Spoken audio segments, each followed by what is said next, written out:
So I'm going to go through the skeletal system visually. This will help you to understand this from a different perspective from what your slides were saying, and it will really tie in with everything we already covered in those PowerPoint presentations, because I know a lot of you are visual learners, and this is really going to reinforce your understanding of where the basic muscle, or sorry, the basic bones in the skeletal system are. So from the top we have the cranium, as we said, protects the brainium. This is quite an easy one to remember, so that having that kind of sound link with it really does reinforce our memory. We also have the mandible here. So we said mandible, masticate. So we masticate with our mandible, with the key phrase or the key part of it being the MA at the beginning of both words. So cranium, brainium, masticate or mastication with mandible. Coming down, we have the sternum. So as you can see, it's a tie-shaped structure. So we can think of the sternum as being something we wear our tie over, because it is pretty much like for like. Ribs, so the rib cage, most of us know where that is. It's something that we're taught as children, so the ribs should be quite easy to remember, so we're protecting the internal organs. Up here we have the clavicle, sometimes called the collarbone. And then going on to the arms, we have the humerus at the top, sometimes known as the funny bone. So if you ever bash your elbow, or if you've ever done it right in here, you will feel that shoot up into the rest of your arm. So if you think of humerus as funny, or not so funny if you prefer, it's the top bone in the arm, also known as the superior bone of the arm. And below the elbow joint, we have the radius on top and the ulna underneath, in the position of doing a thumbs up.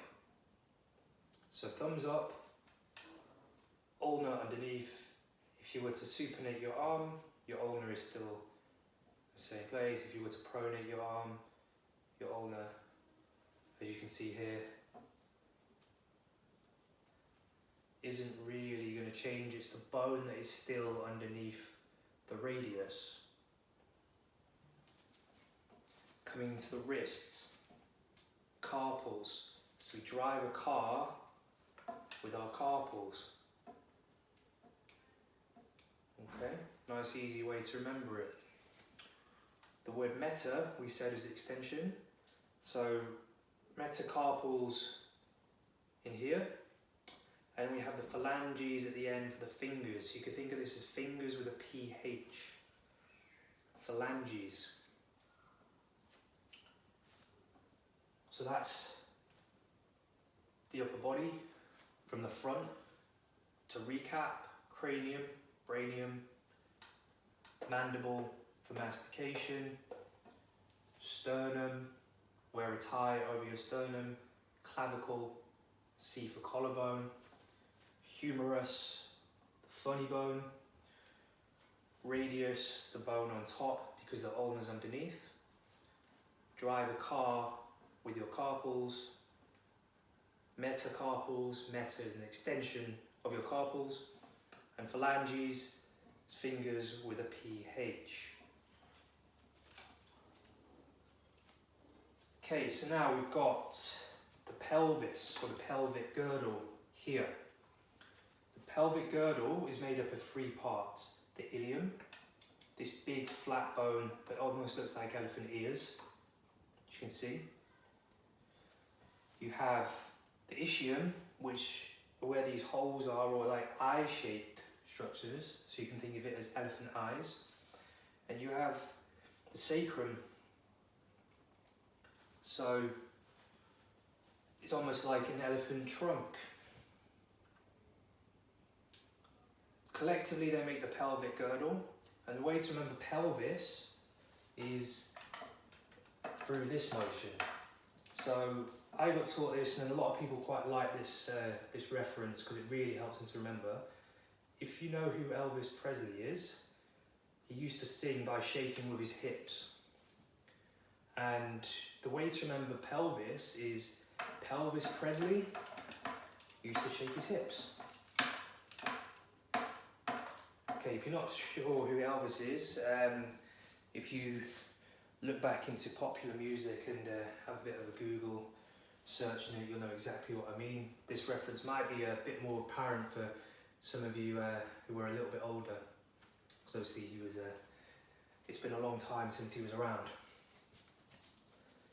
Okay, moving into the lower body, you have the biggest bone in the body, it's the femur. If I just get this to bend. So this bone here, the thigh bone, is the femur, and the way to remember this is a female, not exclusively, but female, for the purpose of this, wears a dress over their femur. So again, having a nice little sound bite to be able to remember, or at least trigger, that kind of word association in our brain. Moving down, we have the patella, the kneecap. So you can see here the joint that connects the femur, the superior bone in the leg, to the inferior bones in the lower leg. So the femur on top, the patella is the knee joint itself.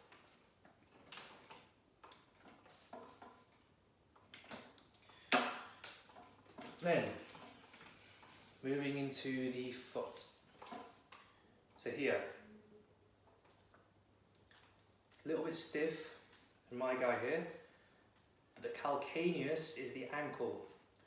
So you think of this movement, so what we call dorsiflexion, plantar flexion, which we'll cover in joint motions later. The ankle is one of the most important structures on the body, the calcaneus being the heel bone of that structure. It's a shock absorber, but it also is very, very important for function. Things like walking, jumping, anything that requires load is going to put force through the structure.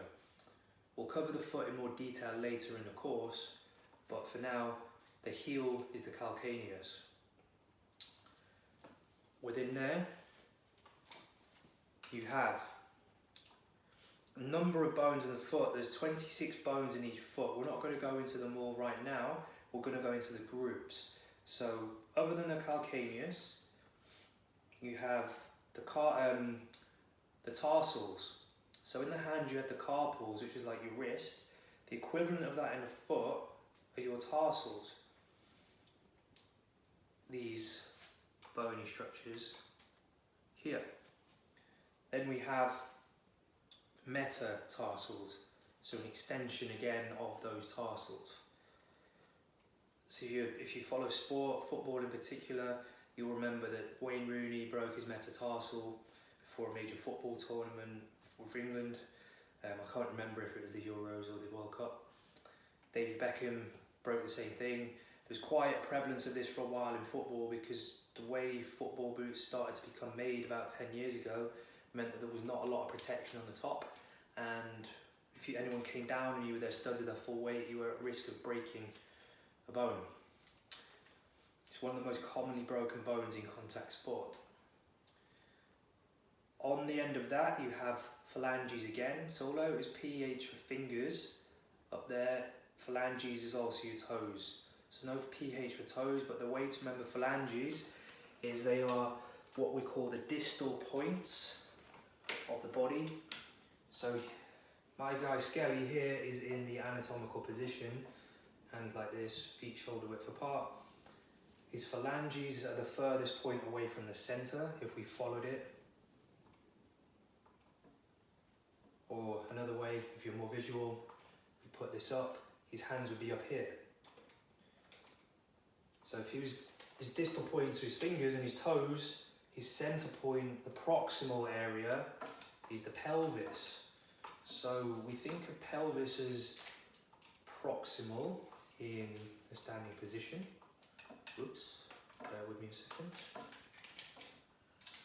And distal as being the points furthest away.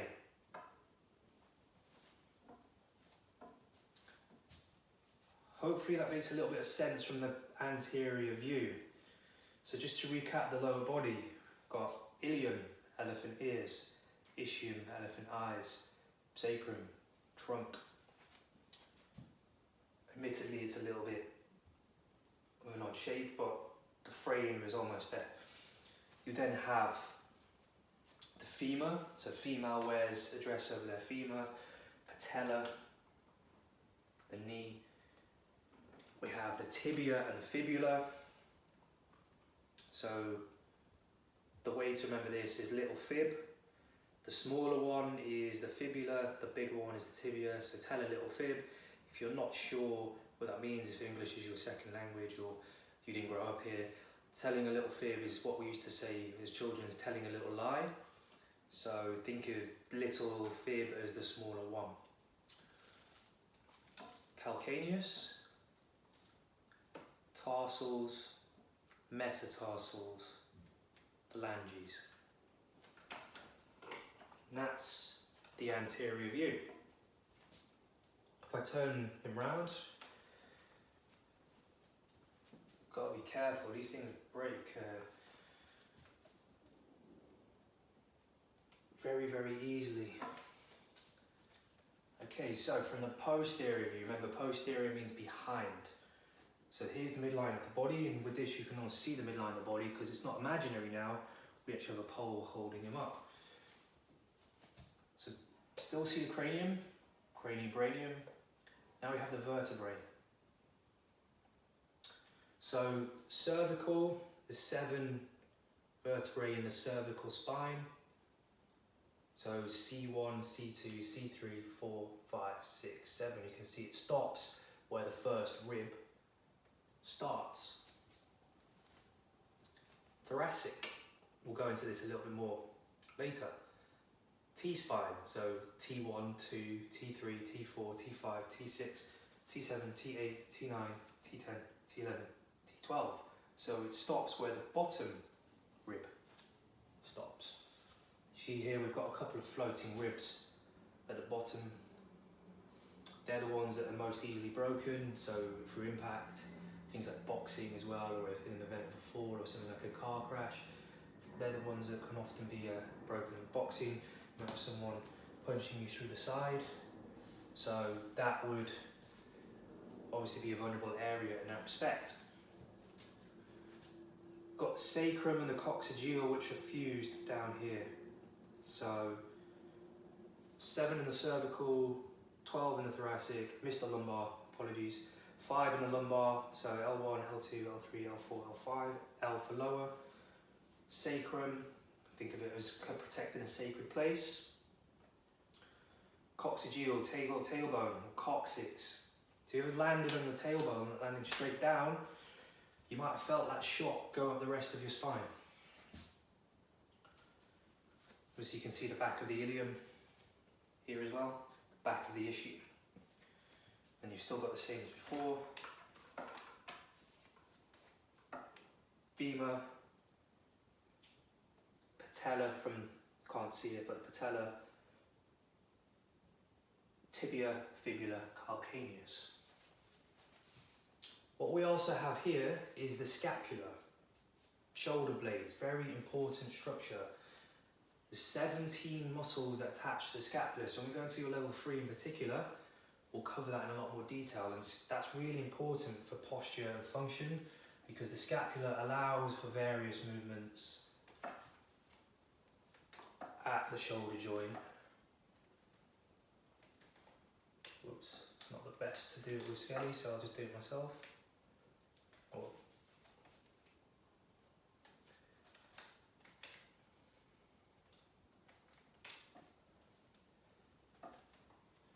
No matter how many years I work with these things, they're never smooth when it comes to movement. Okay, so there's the vertebrae. And what we have essentially there is the major bones of the body. In level 3, we'll look at the bones in a little bit more detail, especially in the foot, but because there are more groups and the hands, obviously the carpals will have their individual names, as will the tarsals in the feet. Hopefully that gives you a little bit of a visual representation of the skeleton. And this is really important to learn and really get nailed down, because the skeleton or the skeletal system allows you to have an underpinning understanding of where everything is, but you need to know where the skeleton is to be able to know where joints are. So the shoulder joint, the elbow joint, the wrist, joints around the pelvis, joints around the neck, the knee, the ankle. Very, very important visually. It's also important for knowing how muscles attach. So if you know bicep, most of us know the bicep is obviously on top of the humerus. So knowing where the bone is will help you to understand the muscle and reinforce your understanding the other way around as well. So very, very, very important. I also recommend getting an A4 wall chart, not an A4, but a big wall chart. So every time you walk past it, you can have a look at it a couple of times, maybe do 2 or 3 bones every time you walk past. That same process can apply for muscles and joints and other things as well. So having a series of wall charts can really help reinforce your understanding. I know it used to help me a lot when I was first learning all this stuff. Anyway, I hope that makes sense. If you do have any questions, feel free to pop us an email and we can try and help you from there. And good luck with the rest of your lesson.